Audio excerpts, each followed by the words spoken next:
నమస్కారం,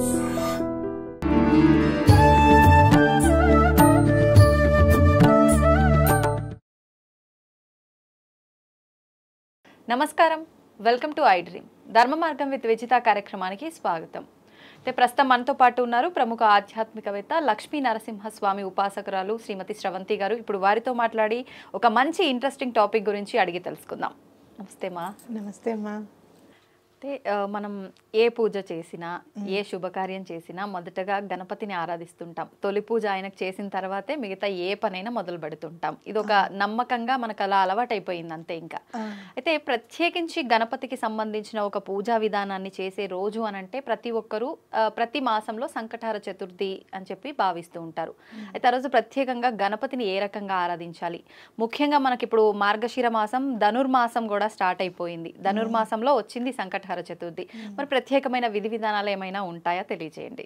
తప్పకుండా చెప్తాను. మార్గశిర మాసమైనా ధనుర్మాసమైనా కూడా ఆధ్యాత్మికంగా మనం కేవలం ఆధ్యాత్మిక ఆలోచనలతో ఉండడానికి అవకాశం ఉంటుంది. ఎందుకంటే ధనుర్మాసం అనేసరికి శూన్యమాసం అని చెప్పి ప్రత్యేకించి మన ఇంట్లో శుభకార్యాలు అవి ఇవి ఏం చేయరు, కానీ ఆధ్యాత్మికంగా అంటే పూజలు చేసుకోవడానికి కానివ్వండి, ఏదైనా మీరు పాశురాలు చదువుకోవడానికి కానివ్వండి, అసలు చదివి దాని అర్థం తెలుసుకోవడానికి ముగ్గులు అయితే చాలా బాగా వేస్తారు. అంటే మనం చూస్తే గనక ఈ నెలంతా కూడా సూర్యుడికి గమనాన్ని కొలమానంగా తీసుకొని ఈ నెల రోజులు మనము సూర్యుడికి కూడా కేటాయించినట్టు అవుతుంది అనమాట. అందుకే మీకు రథం ముగ్గు అవి వేస్తారు లాస్ట్కి వచ్చేటప్పటికి, సంక్రాంతి అప్పటికి. ఎందుకని ప్రత్యేకించి ముగ్గులకు పెట్టింది పేరు? అది మనం ధనుర్మాసం చెప్పుకున్నాము.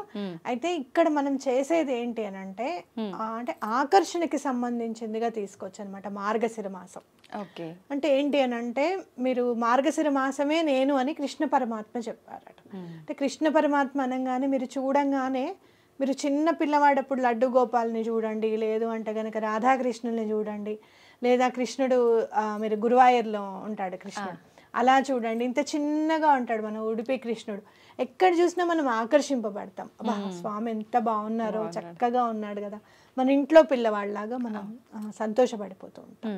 అలా మనని ఎవరైనా సరే మన మాట వినాలి, మన పిల్లలు మన మాట వినాలి, మన భర్త కానీ భార్య కానీ వాళ్ళిద్దరిది ఒక మాట అయి ఉండాలి. అట్లాగే ఇంట్లో ఎక్కడ కూడా గొడవలు జరగకుండా ఉండాలి అని అంటే గనక ఈ రోజు మీరు త్రైలోక్య మోహన కవచం అని ఉంటుంది గణపతిది. త్రైలోక్య మోహన కవచం గణపతి అని కొట్టండి గూగుల్లో, తెలుగు అని కొడితే ఏ లాంగ్వేజ్ అంటే ఆ లాంగ్వేజ్లో మీకు వచ్చేస్తుంది. త్రైలోక్య మోహన కవచం అనేది ఈ సంకటహర చతుర్థి నాడు గనక చదువుకుంటే ఆ రోజు మొదలుపెట్టి కనీసం 11 రోజులు కానీ 21 రోజులు కానీ లేదా 40 రోజులు చదువుతామని అనుకుంటే కనుక వరుసగా కేవలం ఆ ఒక్క రోజు చదివినా కూడా మీకు డిఫరెన్స్ తెలుస్తుంది. అంటే ఎలా మనం ఆకర్షింపబడతాం, మన మాట ఆకర్షింపబడాలి. మనం ఏదైనా చెప్పినప్పుడు పిల్లలు వినడం కానివ్వండి, ఇంట్లో వాళ్ళది ఒక మాట అవనివ్వడం కానివ్వండి, లేదు అంటే గనక ఒక్కొక్కసారి కొన్ని పనులు మాటల వల్ల ఆగిపోతూ ఉంటాయి. అంటే మనం ఏదైనా గట్టిగా మాట్లాడామనుకోండి, అవతల వాళ్ళకి కోపం వచ్చి ఆ పని చేయకుండా ఉంటారు. అవునా కదా? ఇంట్లో అయినా సరే సహజంగా జరుగుతూనే ఉంటాయి. అప్పుడు ఈ త్రైలోక్య మోహన కవచం గణపతిది గనక చదువుకుంటే చాలా మంచిది అని చెప్పుకోవచ్చు. అంటే మధ్యలో ఆగిపోయే పనులు, ఆటంకాలు జరిగే పనులకి ప్రత్యేకించి ఇది ఉపయోగపడుతుంది. సంకటహర చతుర్థి అంటేనే సంకటాలన్నీ కూడా నిర్మూలింపజేసేది, హరింపజేసేది. అసలు మనకి ఏ పనైనా కూడా ఆగిపోతుందండి, మేము మొదలు పెడుతుంటే ఆగిపోతుందండి. అసలు సంకటహర చతుర్థి చేసుకున్నామంటే కూడా మాకు అవ్వట్లేదు, ముందుకు వెళ్ళడం లేదు అని అనుకున్నప్పుడు మీరు ఏం చేస్తారంటే రేపు చేసుకుంటారు అట్లా ఇట్లా అని ఏం అనుకోకండి, మామూలుగా ఉండండి. పొద్దున్న లేవంగానే తలంటి పోసేసుకొని దేవుడి దగ్గర కూర్చొని, నాయన ఇవాళ సంకటహర చతుర్థి, నేను దండం పెట్టుకుంటున్నాను, నేను ఇలా ఉపవాసం ఉంటాను, సాయంత్రం వరకు తినకుండా ఉంటాను అని చెప్పి త్రైలోక్య మోహన కవచం అనేది చదువుకోండి. సాయంత్రం చదువుకుంటే కూడా చాలా మంచిది. ఎన్నిసార్లు చదవాల్సి ఉంటుంది? ఒక్కసారి చదువుకోండి, ఒక్కసారి చదువుకోండి. లేదు ఎవరికైనా వీలు కుదురుతుంది అంటే ఒక 3 సార్లు చదువుకున్నా పర్వాలేదు. అయితే ఈ విధానాన్ని చాలా మంది వ్రతంలా కూడా ఆచరిస్తారని చెప్పి అంటుంటారు, అది ఎలా ఉంటుంది? వ్రతము అని అంటే సంకటహర చతుర్థి ఖచ్చితంగా సంవత్సరం పాటు చేయాల్సిందే. మీరు శ్రావణ మాసంలో చేసుకోవచ్చు, కార్తీక మాసంలో మొదలు పెట్టుకోవచ్చు, ఈ మార్గశిర మాసం మాత్రం చేసేసుకొని మీరు మళ్ళీ జనవరిలో కూడా చేసుకోండి. మొదలు పెడతాము అనేది మాఘమాసం నుంచి మొదలు పెడతాం కంటిన్యూగా అని అనుకోండి. అంటే ఏదన్నా పనులు అసలు టోటల్గా ఆగిపోయి అసలు పూజ చేయడానికి కూడా అవ్వట్లేదండి, మేము అనుకుంటే చాలు అవాంతరం వచ్చేస్తుందండి అని అనుకున్నప్పుడు కొన్ని సందర్భాలు ఎలా ఉంటాయో తెలుసా, పొద్దున్నే లేద్దాము ఇంకా పూజ చేసేసుకుందాం అన్నప్పుడు ఆ రోజు బోర్ పాడవుతుంది. వాడు రావాలి, బాగు చేయాలి, నీళ్లు రావాలి, ఇదంతా వీటిల్లోనే ఉండిపోతాం. అట్లాంటి సందర్భాలు ఎవరో ఒకళ్ళకి ఎదురవుతూనే ఉంటాయి. కాబట్టి మీరు ఏం చేస్తారు అని అంటే, అలాంటి ఆటంకాలు ఏదైనా పనులలో మీకు అవుతున్నాయి అంటే కనుక, అసలు కదలట్లేదు ఆ పని అంటే కనుక, కేవలం మాటలతోనే ఆగిపోయింది, ఈగోయిస్టిక్గా అవ్వాల్సి వస్తుంది. అంటే వాళ్ళు చేస్తారని మనం ఊరుకొని, మనం మొదలు పెడతాంలే అని వాళ్ళు ఊరుకొని. ఇప్పుడు కొన్ని సంబంధాలు ఉంటాయి, వాళ్ళు వచ్చి మమ్మల్ని అడగచ్చుగా మేము కాదంటాము అని అంటారు. మనం వెళ్ళి అడిగితే ఎలా ఉంటుందో ఏమంటారు అని అనిపిస్తూ ఉంటుంది, అవునా కదా? అలాంటి సందర్భాలు కూడా స్వామి నిర్మూలింపజేస్తారు. అంటే ఇక్కడ త్రైలోక్య మోహన కవచం గనక సంకటహర చతుర్థి నాడు చదివితే గనక ఎట్లాంటి అవతల వాళ్ళకి మన మీద ఏహభావం ఉన్నా, కోపం ఉన్నా, ద్వేషం ఉన్నా కూడా అవన్నీ కూడా సమసిపోతాయని ఖచ్చితంగా చెప్పుకోవచ్చు. అయితే విధి విధానాలు అయితే మనకు అందరికీ తెలిసిందే. ఉపవాసం ఉండాలి, సాయంత్రం పూట పూజ చేసుకోవాలి, సాయంత్రం ఎప్పుడైతే చంద్రోదయం అవుతుందో అప్పుడే మనం పారణ చేయాలంటే తినాలి, ఆ టైంలోనే తినాలి అని చెప్పి అందరికీ తెలుసు. అయితే ఆ రోజంతా అన్నం ముట్టుకోకుండా టిఫిన్ మీద ఉంటే చాలా మంచిది. అంటే మనం చంద్రోదయం తర్వాత కూడా ఏదైనా టిఫిన్ లాంటిది తింటే మంచిది, భోజనం తినకుండా అన్నమాట.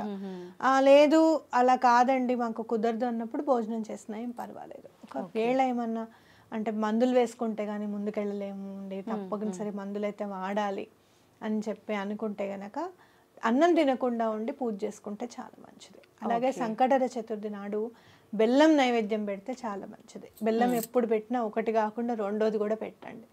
మనం చూస్తే వినాయకుడు ఎప్పుడు కూడా చిన్న పిల్లవాళ్ళగా అనిపిస్తాడు నాకు, మన ఇంట్లో చిన్న పిల్లవాళ్ళగా.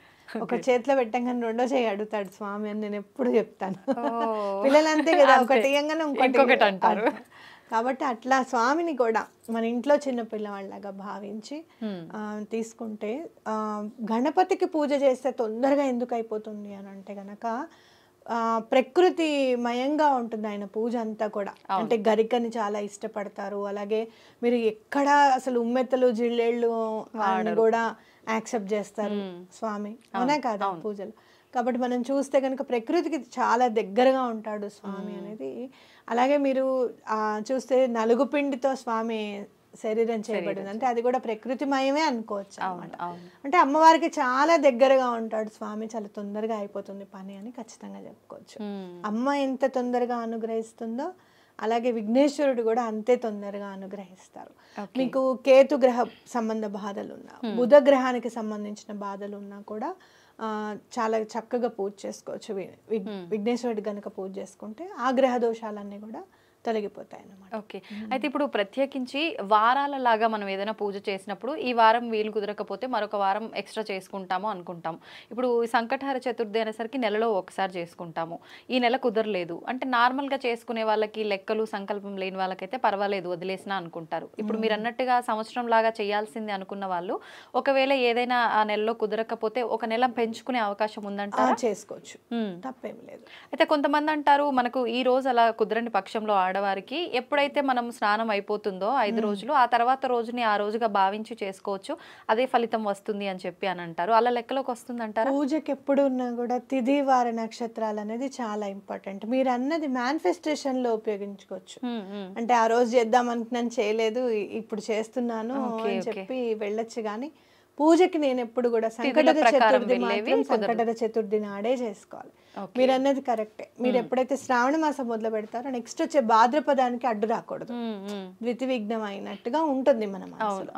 అట్లా రాకుండా చూసుకోండి. ఎప్పుడన్నా మధ్యలో ఒక నెల అప్పుడు గనక కార్తీక మాసంలోనో మార్గశిర మాసంలోనో మీకు అడ్డొచ్చిందని అనుకోండి, పూజ చేసే వాళ్ళకి అడ్డొస్తే గనక మళ్ళీ వచ్చే మార్గశీర్ష మాసంలో అది కంప్లీట్ అయ్యేటట్టుగా చూసుకోవచ్చు. అంటే ఒక నెల ఎక్స్ట్రా చేసేసుకొని మీరు చూస్తే కనుక శ్రావణ మాసం నుంచి శ్రావణ మాసం వరకు సంవత్సరం అవుతుంది అంటే 13 నెలలు అవుతుంది కదా. అప్పుడు ఒకవేళ మీరు కంటిన్యూ చేస్తే చేసేసుకోవచ్చు మళ్ళీ దానికి ఏం బాధ లేదు. లేదు మేము కంటిన్యూ చేయట్లేదంటే ఏ నెలలో సంకటహర చతుర్థి అయితే గనక మీరు వదిలేశారు, ఇప్పుడు ఈ మార్గశీర్ష మాసానికి మీకు అడ్డొచ్చింది, నెక్స్ట్ ఇయర్ మార్గశీర్ష మాసానికి కంప్లీట్ చేసుకోండి అది. ఎందుకంటే మీరు చూస్తే ప్రతి ఒక్క సంకటహర చతుర్థికి పేర్లు ఉంటాయి అన్నమాట. ప్రతి ఏకాదశికి ఎలా అయితే పేర్లు ఉంటాయో సంకటహర చతుర్థికి కూడా పేర్లు ఉంటాయి. అంటే ఆ నెల ఇప్పుడు ఈ నెల వచ్చేది అకూరత సంకటహర చతుర్థి, ఇదే అకూరత సంకటహర చతుర్థి మళ్ళీ చేసుకోవాలన్నమాట గ్యాప్ వచ్చిన వాళ్ళు. అంటే ప్రతి ఇప్పుడు మీరు అన్నట్టు మార్గశిర మాసంలో మళ్ళీ వచ్చేది అకూరత. ఇప్పుడు ఈ పేర్లు ఎందుకని అకూరత అంటే అర్థం అంటే మనకి ఒక్కొక్క విశిష్టత తెలపడం అన్నమాట. పేర్లు ఏంటి అని అంటే విశిష్టత తెలపడం. అకూరత అంటే ఏంటంటే ఎలుక మీద వాహనంగా, ఎలుకని వాహనంగా చేసుకున్న స్వామి అని అర్థం అన్నమాట. అంటే ఎంత పెద్ద భారీ కాయం కదా, అసలు లాజిక్ అందుతుందా, ఎలుక మీద ఎలా కూర్చున్నాడు ఆయన అసలు అని అంటే, ఎంత పెద్ద సమస్య అయినా కూడా చిటికలో నీకు నెరవేర్చేస్తాను అని చెప్పి స్వామి మనకి చెప్పినట్టు అర్థం చేసుకోవాలి. అంటే సాధ్యపడనివి కూడా సాధ్యపడతాయి అనడానికి నిదర్శనం ఇది. కరెక్ట్. సో అట్లా మనం ఒక్కొక్క నామానికి ఒక్కొక్క ఆ నామాలు తెలుసుకుంటే చాలు అసలు స్వామి మీద మనకి భక్తి ఏర్పడడానికి. అవును, అర్థమైంది. ఏకాదశి నామాలు ఒకటి, అలాగే ఈ సంకటహర చతుర్థి నామాలు ఒకటి చూసుకుంటూ ఉంటే స్వామివారిది అబ్బా ఏదైనా సాధ్యం కదా, అంటే భక్తికి మించింది లేదు, భగవంతుడికి మించిన వాడు లేడు అనేది మనకు అర్థమవుతుంది అనమాట. అంతే అంతే. మామూలుగా మన హిందూ ధర్మ ప్రకారంగా గోవుని రక్షించండి, గోవుని కాపాడండి అని చెప్పంటారు. అంటే గోవుని ఒక అంటే అమ్మలాగా సకల దేవతలు కొలువై ఉంటాయి అని, ఒక గోమాత అని చెప్పి ఒక అమ్మ రూపంగా ఒక అన్ని రకాల దేవతలు కొలువై ఉన్న ఒక పెద్ద క్షేత్రంలా ఆవుని ఆరాధిస్తూ ఉంటాం మనందరం కూడా. అయితే ముఖ్యంగా మనం అలా అని చెప్పి ఆవుని తీసుకొచ్చి ఇంట్లో పెట్టుకోవడానికి కుదరదు. అందుకని చెప్పి ఆవు బొమ్మని ఇంట్లో తీసుకొచ్చి కనుక పెట్టుకుంటే సాక్షాత్తు గోమాతే మన ఇంట్లో ఉంది అని చెప్పి భావించి చాలా మంది ఆవు చిన్న దూడతో ఉన్న ఒక ఆ గోవు విగ్రహాన్ని ఇంట్లో పెట్టుకోవడం జరుగుతుంది. నిజంగా అలా పెట్టడం కరెక్టే అంటారా? ఇలా ఆలోచించడం కూడా కరెక్టే అంటారా? చాలా మంచి ఆలోచన. మనం ఇంట్లోనే కాదు, చిన్న వెండి బొమ్మని కూడా పూజ రూమ్ లో పెట్టుకుంటే చాలా మంచిది. ఒకవేళ వెండి అంత మేము తీసుకోలేము అంటే గనక ఏదైనా బ్రాస్దైనా ఇత్తడిదైనా కూడా కంచుదైనా మనం పెట్టుకుంటే చాలా మంచిది. ఎందుకు అని అంటే గనక గోవు ఎక్కడి నుంచి వచ్చింది? ఇప్పుడు మనం మాట్లాడుకునే గోమాత చిన్న దూడ ఉన్న దాని పేరు ఏమంటారు అంటే కామధేను అంటారు. అసలు కామధేను పేరు కూడా సురభి. సురభి. ఆ చిన్న దూడ పేరు నందినీదేవి. మీరు చూడండి, నందిని అన్న పేరున్న వాళ్ళు చాలా మంది సక్సెస్ రేట్ లో ఉంటారు. ఆ పేరుకి కూడా అంత బలం ఉంది, పవర్ ఉంటుంది నందిని. నేను చాలా మందిని చూసాను, ఎవరైతే నందిని అనే గనక పేరు పెట్టుకుంటే వాళ్ళ సక్సెస్ రేట్ చాలా మందిని నేను చూసాను. అయితే ఆ గోమాతని మనం ఎందుకు, ఆ సురభిని నందిని ఉన్నది పెట్టుకోవడం ఎందుకు అని అంటే గనక మీరు చూస్తే కామధేనువు కూడా లక్ష్మీ అమ్మవారితో పాటే పుట్టిందనమాట. ఎక్కడైతే మనం అమృతం కోసం సముద్ర మథనం జరిగిందో, పాల సముద్ర మథనం జరిగిందో అందులో నుంచి ఒక్కొక్కటి పుట్టుకుంటూ వచ్చాయి అనమాట. కామధేనువు కూడా అక్కడి నుంచే వచ్చింది. అయితే ఇంట్లో పెట్టుకుంటే ఏంటి అని అంటే గనక మీరు చూస్తే తెల్లగా ఉంటుంది ఆవు. ఒక్కసారి ఇమాజిన్ చేసుకోండి, తెల్లటి దూడ మీ కళ్ళ దగ్గర ఇట్లా పింక్ కలర్ వచ్చి కాటుక పెట్టినట్టే ఉంటుంది గోమాతలకి, అవునా కాదా? అలా చూసుకున్నప్పుడు మీకు వెంటనే మనసు చాలా శాంతపడినట్టుగా అనిపిస్తుంది. ఊహించుకుంటేనే అంత శాంతి. నిజంగా అసలు గోమాతని తెల్లగా ఉన్న గోవునిను దూడని చూస్తే ఇంకా శాంతంగా అనిపిస్తుంది. అక్కడి నుంచి వెళ్ళాలనిపించదు మనకి దండం పెట్టుకుని. కాబట్టి అలా తెల్లటి ఐడల్ కనుక పెట్టుకుంటే గనక, ఎందుకంటే అంత పెద్దది బ్రాస్ తెచ్చుకోవాలంటే కూడా చాలా కష్టం. కాబట్టి ఇప్పుడు చాలా రకరకాలు వస్తున్నాయి, రేడియం అని తెల్లదని, దానికి చక్కగా నగిషీలు గోల్డ్ కలర్ వేసి తీసుకొచ్చి అలంకరణ తెచ్చుకొని పెట్టుకుంటే మీరు దాన్ని చూసినప్పుడల్లా ఒక రకమైన శాంతం అనేది మనశ్శాంతి అనేది కలుగుతుంది అనమాట. గోవుని చూస్తే మనశ్శాంతి. అలాగే మీరు ఇంకా ఆవు పాలు ఇస్తుంది, దూడ తర్వాత మనకి ఇస్తుంది అని తెలుసు కదా, మనకి సాక్రిఫైస్ అనేది కూడా మనకు అలవాటు అవుతుంది. అలాగే స్వార్థం లేకుండా ఉండడం అనేది ఇంట్లో వాళ్ళందరికీ కూడా అలవాటు అవుతుంది. అంటే కేవలం బొమ్మ నుంచే మనకి ఇంత కలుగుతాయా, ఇన్ని వస్తాయా అని అంటే గనక చిత్రం చూసినప్పుడు మనం అది గుర్తు పెట్టుకుంటాం. ఏదైనా కూడా చిన్న పిల్లలకి ఇదేంటి ఇదేంటి అని చెప్పి చూపించినప్పుడు వాడు అది యాపిల్ అని బాల్ అని గుర్తుపడతాడు 2-3 సార్లు చెప్పినప్పుడు, అవునా కాదా? అలాగే తల్లిని కూడా గుర్తుపడతాడు, కేవలం టచ్ ద్వారానే గుర్తిస్తాడని తెలుసుకోవచ్చు కదా. అంటే ఏంటి, ఏదైతే ఆ బొమ్మ సంకేతం ఇస్తుందో ఆ సంకేతాలని వెంటనే మన బ్రెయిన్ కూడా క్యాప్చర్ చేస్తుంది అని గుర్తుపెట్టుకోవాలి ఇక్కడ.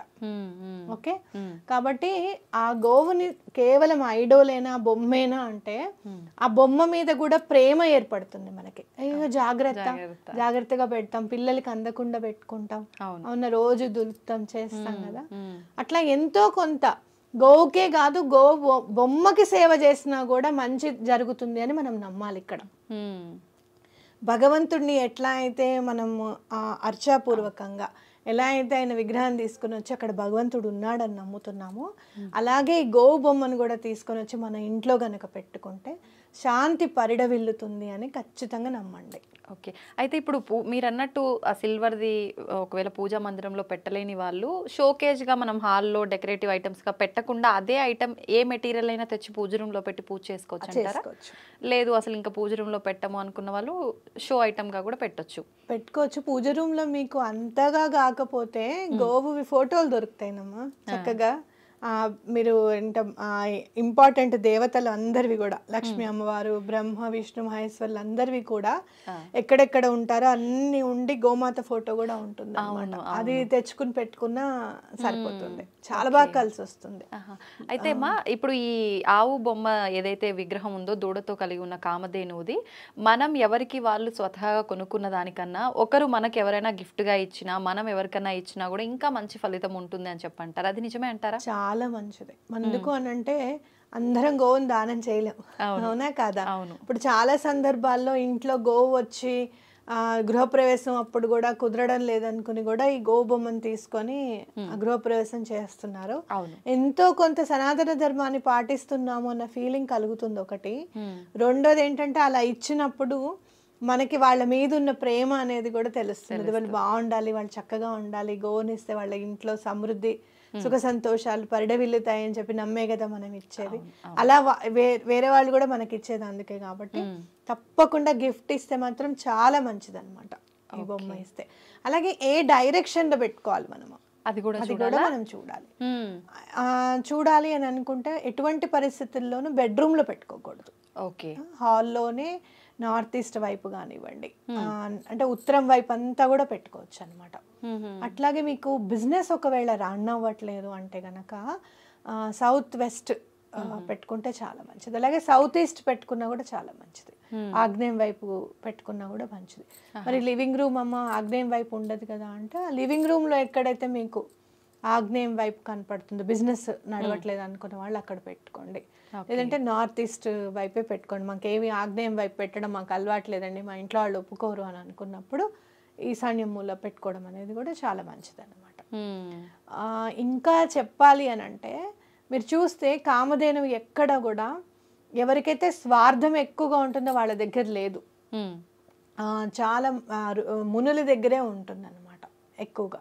అంటే వేరే వాళ్ళకి సహాయం చేయాలి, దాని నుంచి వచ్చేదంతా కూడా వేరే వాళ్ళకి సహాయం చేయాలి అనే వాళ్ళ దగ్గరే ఉంది. కానీ బలవంతంగా తీసుకెళ్ళిపోదాము, ఇది మా దగ్గర ఉండాలి అని అనుకున్న వాళ్ళు పెద్ద పెద్ద వాళ్ళు కూడా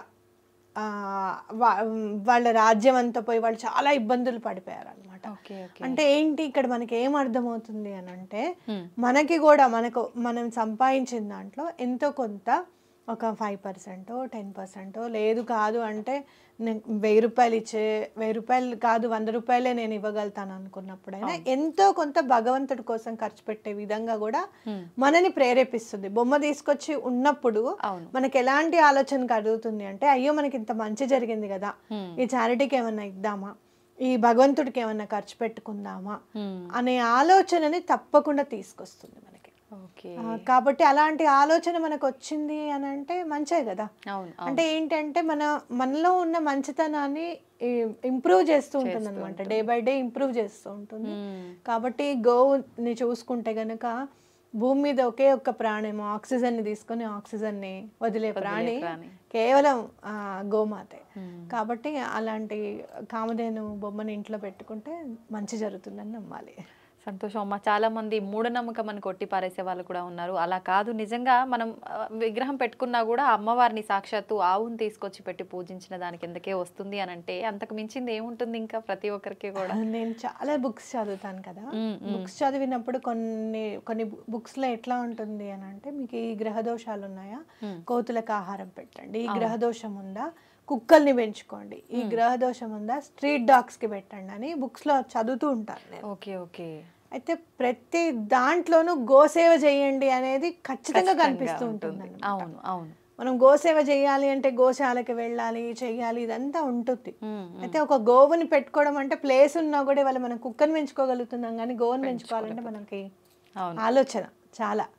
గోవుని పెంచుకోవడం కూడా అంత ఈజీ కూడా కాదు, ఎందుకనంటే దానికి వర్షంలో ఉండదు, అది దానికి కంపల్సరీగా మామూలుగా అన్ని జంతువులాగా వర్షంలో తడిచిపోతానని ఉండదు, దానికంటే ఒక ప్లేస్ ఉండాలి, మట్టి అనేది ఉండాలి, ఫ్లోరింగ్ అనేది ఉండకూడదు, మట్టిలోనే ఉండాలి, ఇదంతా ఉంటుంది. కాబట్టి కష్టమే, నేను కాదని నేను అన్నాను. అలాంటప్పుడు ఒక్కసారి బొమ్మను తెచ్చుకుని పెట్టుకుంటే అది మూఢనమ్మకమా లేకపోతే నిజంగా ఏదో పవర్ ఉందా అనేది తెలిసి వస్తుంది మనకి. ఆ డిఫరెన్స్ అనేది వితిన్ 1 or 2 months లోనే తెలిసిపోతుంది.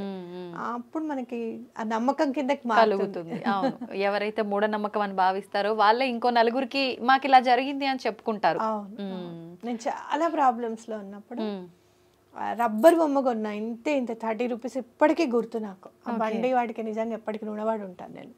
అప్పుడే ఏదో ఆలోచిస్తున్నాను, ఎలా తీరుతాయా అని అంటే, ఆ బండి మీద నుంచి వస్తున్నాడు, పెద్ద బొమ్మ ఏమో 100 or 120 చెప్పాడు, చిన్న బొమ్మ 35 రూపీస్ చెప్పాడు.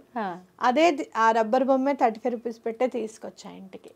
నెమ్మదిగా పాజిటివిటీ అనేది పెరిగింది. మీకు ఇంకో విషయం చెప్తాను, చాలా దుష్ట ప్రయోగాలు ఉన్నాయండి, నరదిష్టి ఉందండి మాకు, మేమంటేనే పడట్లేదండి జనాలకి, ఇట్లాంటివన్నీ ఉంటాయి కదా, అవన్నీ కూడా తొలగిపోతాయి ఈ ఒక్క బొమ్మ ఇంట్లో ఉండడం వల్ల.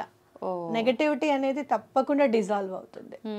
ఎందుకు అని అంటే, అది భగవంతుడి అంటే లక్ష్మీ అమ్మవారు పుట్టారు, చంద్రుడు పుట్టాడు, అలాగే ఇంద్రుడి సింహాసనం పుట్టింది, ఎన్నో పుట్టాయి. ఆ తర్వాత అమృతం మనకి దేవతలకి దొరికింది. ఆ అమృతాన్ని ఇవ్వలేదేమో భగవంతుడు, కానీ ఆ భగవంతుడి నామాన్ని తలుచుకుంటే చాలు అమృతమే అది అని చెప్పి మనకి చెప్పకనే చెప్తున్నాడు. ఏదో భాండాగారంలో వచ్చేసేది అమృతం అని అంటే మనకి మానవులం కాబట్టి, కేవలం ఆయన నామాన్ని తలుచుకుంటేనే అదే అమృతం మనకి. అదే అంటారు కదా, శ్రీరామని నామం ఎంతో రుచిరా అని అంటారు, అంటే ఆయన ఆ నామమే చాలు.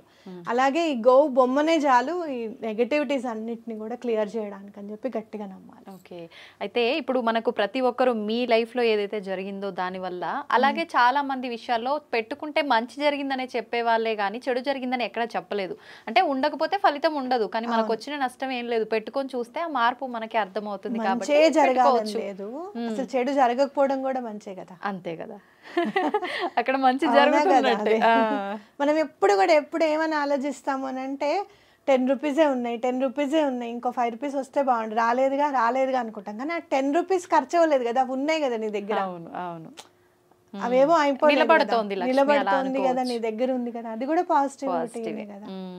మన ఆలోచన విధానం పాజిటివ్ గా ఉందనుకోండి, ఆటోమేటిక్ గా అన్ని పాజిటివ్ గా జరుగుతాయి. ఇలాంటివి ఎన్హాన్స్ చేస్తాయి. మరి నువ్వు పాజిటివ్గా ఆలోచించినప్పుడు నీకు ఇంకేం బాధ లేదు కదా అని అనుకున్నప్పుడు, సరే ఐడల్ తెచ్చుకోవడం దాకెందుకు, రోజు ఒక గూగుల్లోనే మీరు ఫోటో డౌన్లోడ్ చేసుకొని చూడండి, జస్ట్ చూడండి అంతే. ఒక 10-15 రోజులు చూసిన తర్వాత ఎటువంటి మార్పు వచ్చింది అనేది మీరు రిజిస్టర్ చేసుకోండి మైండ్లో, ఆటోమేటిక్గా తీసుకొచ్చుకుంటారు.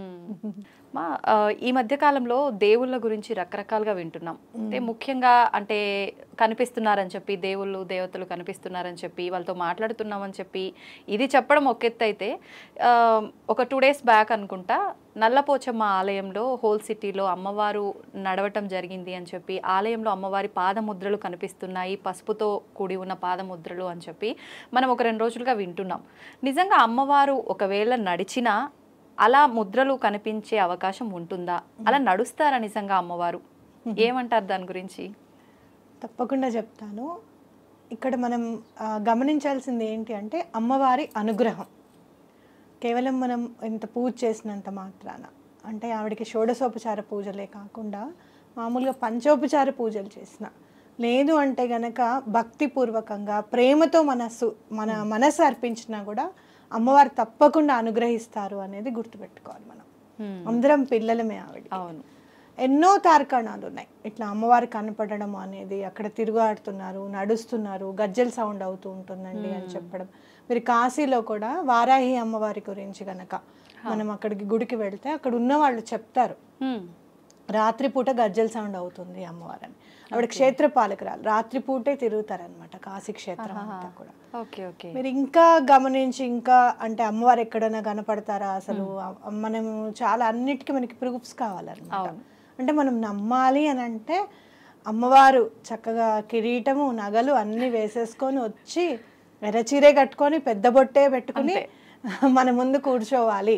అప్పుడు కానీ 4-5 నిమిషాలు మనం మాట్లాడితే తప్పించి మనం నమ్మము అనేది సైకలాజికల్గా ఒకటి ఫిక్స్ అయిపోయి ఉంటాం. అంటే అలా నిజంగా ఒక మానవ రూపంలో మీరు అన్నట్టుగా వచ్చినా ఇదంతా ఒక నాటకమేమో అని చెప్పి మళ్ళీ అక్కడ కూడా ఆమె ఏదో మాయల ద్వారా ప్రూవ్ చేసుకోవాల్సి వచ్చే కాలంలో ఉన్నామేమో అమ్మ.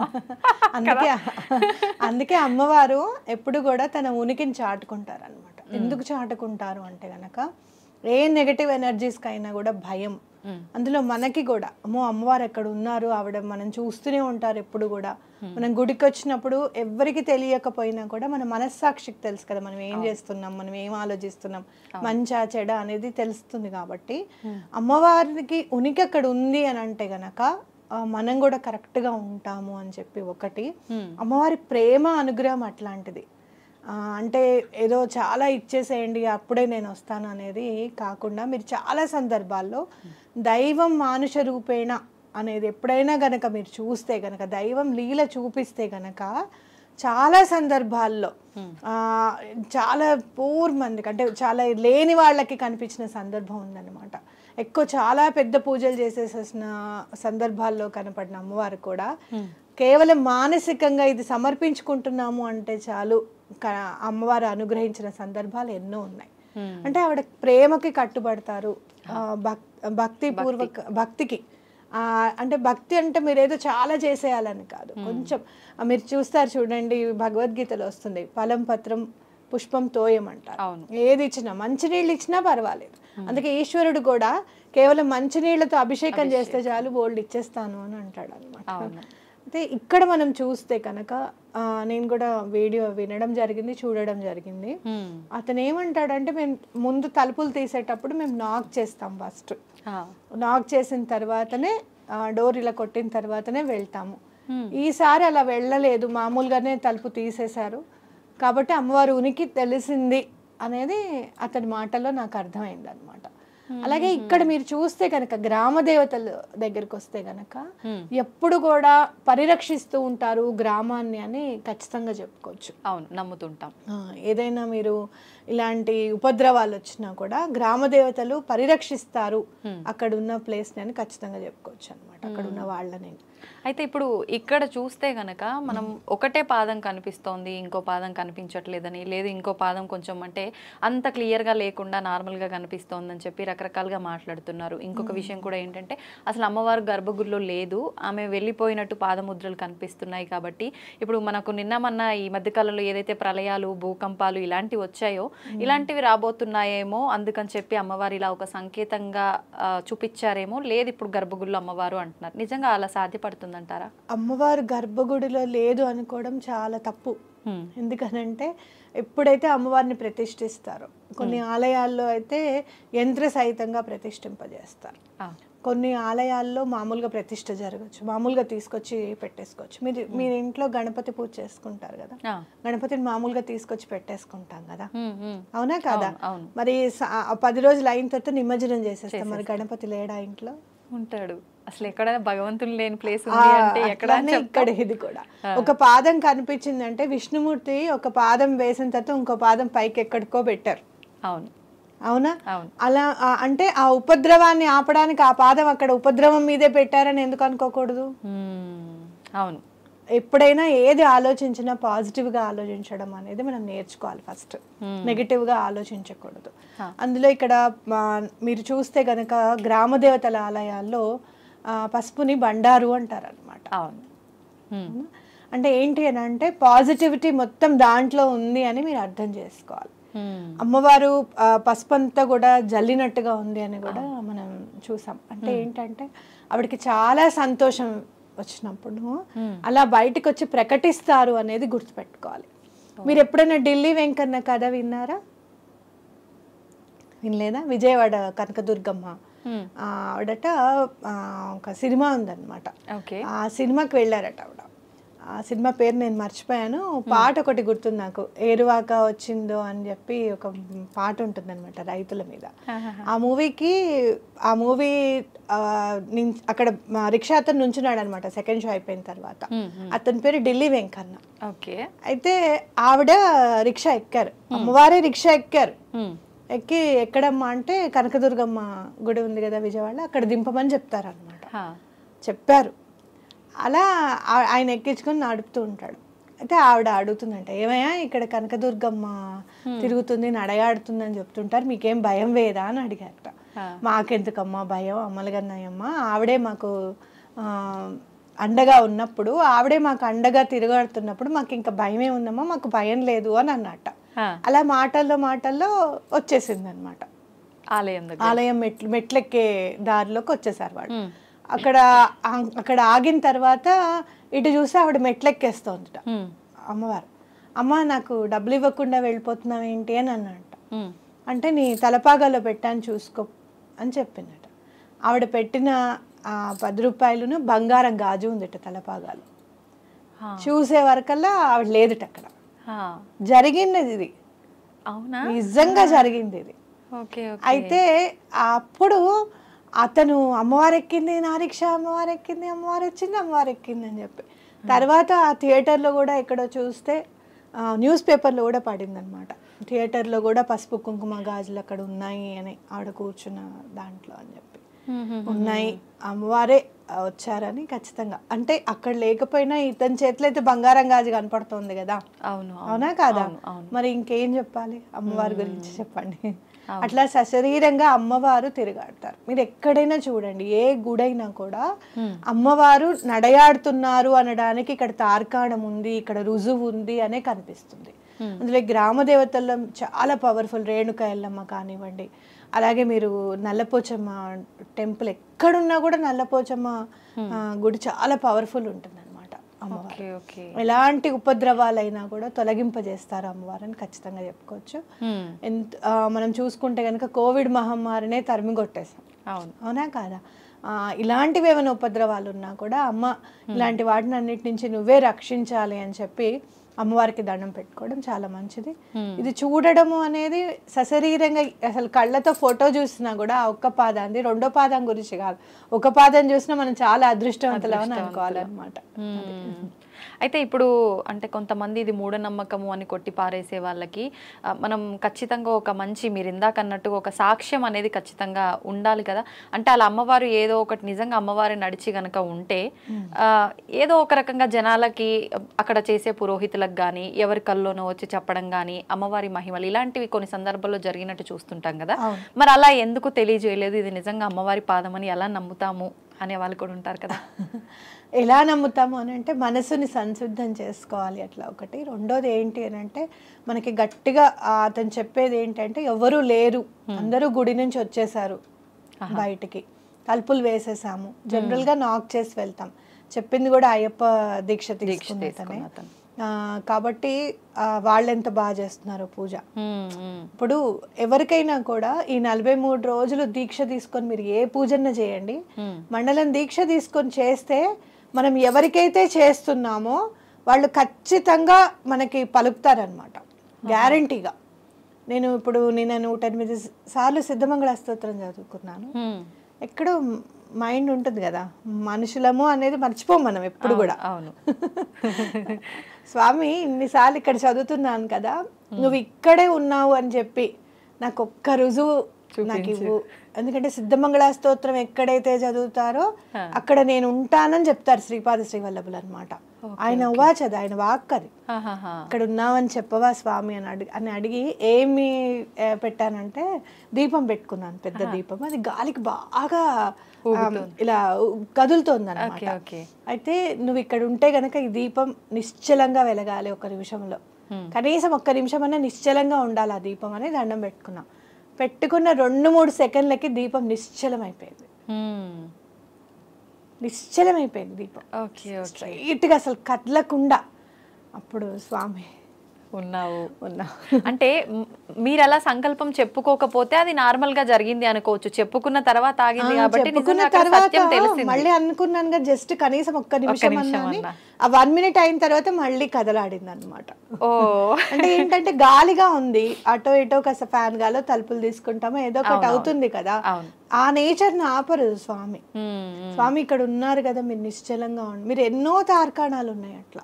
మీరు చూస్తే మనకి కాళహస్తిలో కూడా స్వామి గాలికి సంబంధించింది అనమాట, ఈశ్వరలింగం. అయితే ఆ స్వామి నిశ్చలంగా ఉచ్ఛ్వాస నిశ్వాసాలకి ఆ దీపాలు కదులుతూ ఉంటాయి అక్కడ ఎప్పటికీ కూడా. అది చూసి దండం పెట్టుకోండి అని చెప్తూ ఉంటారు కూడా. ఎవరైనా మామూలుగా గైడ్స్ వస్తూ ఉంటారు కదా, వాళ్ళందరూ చెప్తూ ఉంటారు ఆ దీపజ్యోతిని చూడండి, స్వామి ఉచ్ఛ్వాస నిశ్వాసాలకి కదులుతూ ఉంటుంది అని చెప్తూ ఉంటారు. అలా చాలా తార్కాణాలు ఉన్నాయి. కావాల్సింది నమ్మకం. అయితే ఇక్కడ చెప్పేది ఏంటంటే మండలం దీక్ష చేసినప్పుడు అలాంటి వాళ్ళకి ఖచ్చితంగా ఏదో ఒక రూపంలో అమ్మవారు అయ్యవారు కానీ దర్శనం అవుతుంది గ్యారంటీగా. ఇప్పుడు మా ఇంట్లో వర్క్ చేస్తారు ఒక అతను, ఆయన హనుమాన్ దీక్ష తీసుకున్నారు. హనుమాన్ దీక్ష తీసుకుంటే ఆయన పేరు గోపాల్. తీసుకుంటే మన ఇంటికి వచ్చారు, మామూలుగా దండం పెట్టుకుంటుంటే ఆంజనేయ స్వామి అంటే చాలా ఇష్టం నాకు. అయితే ఆంజనేయ స్వామి దీక్ష తీసుకున్నారా, చాలా గ్రేట్ అది ఇది అని అన్నాను. ఆయన ఫొటోస్ పంపిస్తే ఆ ఫొటోస్లో కింద నీడ ఆంజనేయ స్వామి నీడ ఉందన్నమాట. ఆంజనేయ స్వామిగా ఉండే నీడ అక్కడ. పక్క నుంచి ఎవరో ఇలా ఫోన్ పట్టుకున్నారు కానీ అక్కడ ఫేస్ మాత్రం ఆంజనేయ స్వామి నీడ కనపడింది. నేను అతనికి తర్వాత ఆయన మామూలుగా ఫొటోస్ పెట్టారు, మీరు చూసారా మీ ఫొటోస్ లో ఆంజనేయ స్వామి నీడ కనపడింది అని అంటే, మీకు బాగానే కనపడింది స్వామి అని అన్నారు. భగవంతుడు అతను కూడా 41 days దీక్ష తీసుకున్నారు. ఎక్కడైతే దీక్షగా తీసుకొని స్వామివారి పూజ చేస్తామో 100 to 100% మేము భౌతికంగా మానసికంగా మేము పెట్టలేకపోయామండి అని అన్నా కూడా అట్లీస్ట్ ఒక 50% 60% మన మైండ్ పెడతాం, కాన్సన్ట్రేషన్ చేస్తాం, డిసిప్లైన్డ్గా చేస్తాం. ఇవాళ పూజ చేసుకోవాలి, ఇవాళ పూలు కంపల్సరీ కావాలి అని చెప్పి దానికి కట్టుబడిపోతాడు భగవంతుడు, తప్పకుండా కనిపిస్తాడు. అందుకే ఇందాక మీరు అన్నారు చూడండి, బ్రాహ్మణులకి పూజార్లకి కనబడలేదు కదా అని అంటే, మరి వీళ్ళ దీక్ష తీసుకున్నారు కాబట్టి వీళ్ళకి కనిపించి ఉండొచ్చు. ఓకే ఓకే, అంతేలేండి. అది కూడా చెప్పలేం మనం ఏం జరిగింది అక్కడ అనేది. బయటికి వచ్చింది ఒకలా ఉంటే అక్కడ జరిగింది ఎలా ఉందో స్వతహాగా అనుభవిస్తే తప్ప తెలియదు. సంతోషం, చాలా మంచిగా, చాలా అంటే మూఢనమ్మకం ఇదంతా ఎక్కడున్నారు అమ్మవారు ఉన్నా అలా ఎక్కడొస్తారు అని నమ్మే వాళ్ళకు ఒక మంచి సమాధానం ఇచ్చినట్టే మీ మాటల ద్వారా. ధన్యవాదాలు.